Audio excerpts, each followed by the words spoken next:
Zada said something yesterday on the show, and he played in Seattle for a year. He said, listen, Earl Thomas got outspoken. Pete got him out of town. Richard Sherman got outspoken. Pete got him out of town. Pete has a belief system. He believes there's a way to play football, and Pete's the head coach, and he's been given rare unlimited power inside the organization, like Belichick and Gruden power, and he's going to use it. So I think Pete's also smart enough to know it's really hard to replace Russell Wilson. It's virtually impossible. I mean, it is impossible unless you have like Trevor Lawrence and that pick, because the really great quarterbacks right now are not on the market. It's more Darnold. It's more Mariota.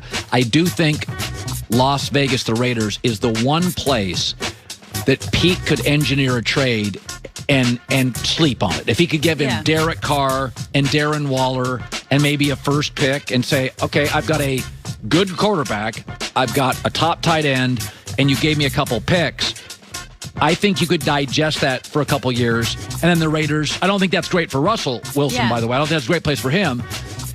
And Russell has a no-trade clause, so but Russell did mention the Raiders as one of his 4 teams. I do think of all the teams mentioned, Gruden and the Raiders, Gruden also has power, so he can okay any deal. Yeah. Which in a lot of these instances, the coach may like Russell, but the GM's not going to make the move. Yeah. Would the personality work, Russ and Gruden? Could you see that working? Yeah, I mean, they're both kind of stars. They've got a star power about them. Again, I don't think it's the best place for Russell, but that's the one place. If you gave me Derek Carr, Darren Waller, and a couple of a first-round pick and a second-round pick, I don't think I'd get equal value, but I think I'd get really good value. I'd probably want 2 firsts, Derek Carr and Darren Waller. I think that's about as you're getting a capable Pro Bowl quarterback, you're getting a great Hall of Fame level tight end, and 2 firsts. That's about as good as you can get, I think. I'd rather have Darren Waller than another first-round pick. I'd rather have a certainty, because Seattle's first-round picks have been hit and miss. I know we talked about this yesterday. I still think it's strange and weird that the Seahawks have not put out a statement, because when you don't, as you mentioned, everyone else is filling in the blanks. Just give us something to work with. Little something. All right.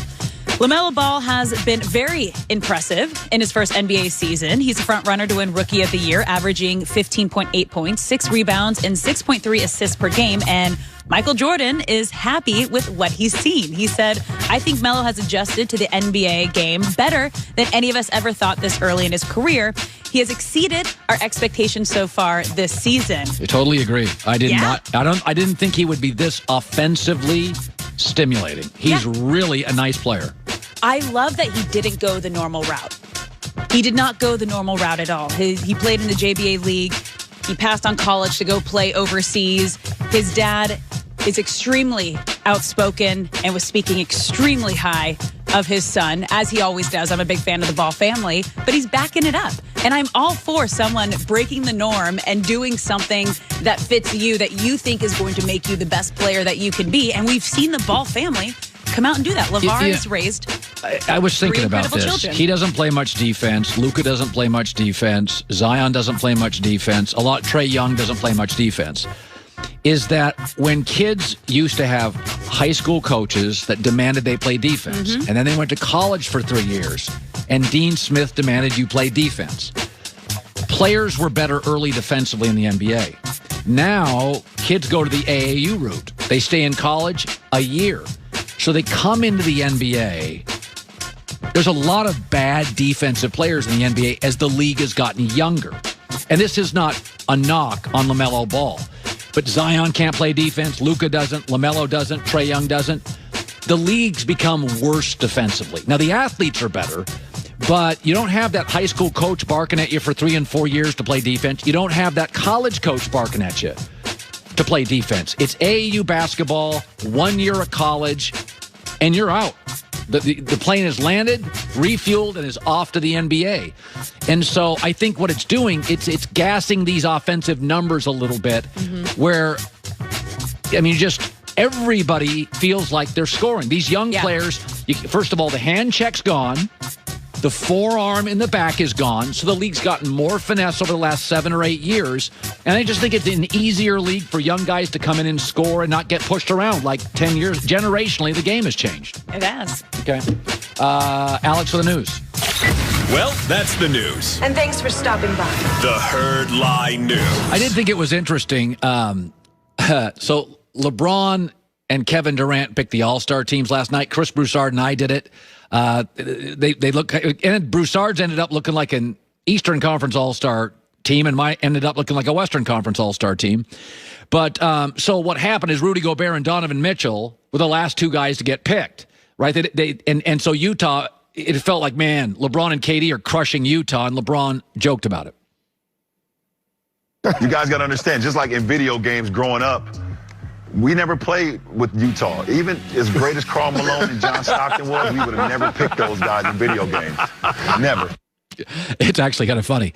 Utah's interesting. They're 27-9, one of the best home court advantages in the league, number one NBA record. They have 2 All-Stars, and they're terrific against top teams. They're 15-7. And yet nobody gives them a shot to win the title. I watch a lot of Utah games because I go to Utah a lot to ski, and they're always on. It's interesting. Regular seasons in the NBA are a treadmill, and postseasons are an obstacle course because you play the same team over and over and over and over again. And let's be honest, the last 9 finals MVPs are LeBron and the guy that guarded him, and then Kawhi Leonard. That's kind of what the MVP is. And Utah has a LeBron problem. They do not have anybody on the wing to defend him. So they're not beating LeBron James 4 times in 2 weeks. So they are the classic built for the regular season, not to win a championship. By the way, it's not slander. I'll give you another. Baltimore Ravens are starting to get that reputation. They don't play the same football playing from behind. But in the playoffs, you play the best teams, you're often playing from behind. You have to overcome that. Derrick Rose's Bulls, great energy, very explosive. But if you played them over and over and over, they weren't a great shooting team, and they would unravel. The Milwaukee Bucks, great regular season team. But in the playoffs, it's situational basketball. You got to be good in the last 2.5, 3 minutes. And their best player, Giannis, is kind of a liability shooting it at the free throw line in the last 3 minutes. So there are these teams in sports. The Phoenix Suns with Steve Nash, they couldn't really defend the interior. But when they waltz into town, you don't get a ton of practice time or game film. They bring this blizzard of offense, and you can't keep up. And Utah's got a bunch of depth and a bunch of three-point shooters, and they walk into town, and if you don't, in a condensed NBA schedule, they're hard to prepare for. Same coach, same players, multiple years. They know their stuff. But if you got to play them 7 times or 6 times in 2 weeks, they've got certain holes, and that hole is they're not great at defending a wing, a Kawhi, a LeBron James. They could struggle with that. But they're a really good basketball team, and I just kind of laughed at LeBron's reasoning. I would have never in a million years guessed that was the reasoning, but I thought it was funny. His name is Neil deGrasse Tyson. He is an astrophysicist. Yeah, I know. What you're saying is an astrophysicist. He loves football. He's very funny. He's obviously smart. And there's all this alien talk with Tom Brady and Baker Mayfield. Let's get to the bottom of it. What did he see in Austin, Texas? That's coming up next. Any credit card can offer cash back, but only Discover matches all the cash back you've earned at the end of your first year. You know, it's like getting one of those birthday cards